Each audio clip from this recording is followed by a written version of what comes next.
Balakrishna మ్యాన్సన్స్ house ఫుల్సే. ఆ రోజుల్లో అంటాడు వాడు ఫ్యాన్స్ కొడతాడు. ఆయన షూట్ చేశాడు కదా బెల్లంకొండ సురేష్. తెలియదురా, సిగ్గులేదురా. వాళ్ళ ఇంట్లో సెక్యూరిటీ కూడా లేచిపోయాడు కదరా. ఆ రోజు నేను షూటింగ్ లో ఉన్నాను. బాలకృష్ణది నాది ఒకే చోట షూటింగ్, పద్మాలయ స్టూడియో. ఆ రోజు రాసుకోండి, డేట్ వేసుకో. ఆ రోజు డేట్ లో కూడా పద్మాలయ స్టూడియోలో రాకేష్ మాస్టర్ సాంగ్ ఒకటి జరుగుతుంది. ఎంఎస్ గుప్తా ప్రొడ్యూసర్, బాలకృష్ణ ఇంకోటి జరుగుతుంది. ఆ పక్క రూమే నాది, బాలకృష్ణది. అవన్నీ మాకు తెలియక నా పెచ్చ నా కొడకల్లారా. బాలకృష్ణ మేకప్ మ్యాన్ ఎంతమందిని కొడతాడు తెలుసా రోజు?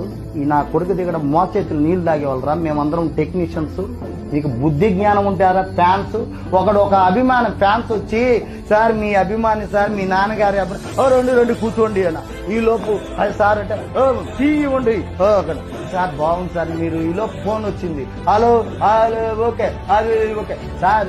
మీరు ఈ లంచా కొడుకు ఎవరు? ఈ లంచా కొడుకుని ఎవరు కూర్చోబెడితే అది దెంగ ఆడరా. బాలకృష్ణ మెంటాలిటీ తెలుసా మీకు? ఇలాంటి ఎపిసోడ్లు మీరు వింటే, అరే బాలకృష్ణ నా బొచ్చేమన్నా బిగుతాడు రా, రమ్మంటారా బాలకృష్ణ? అరే వాడు ఏం బిగుతాడు రా?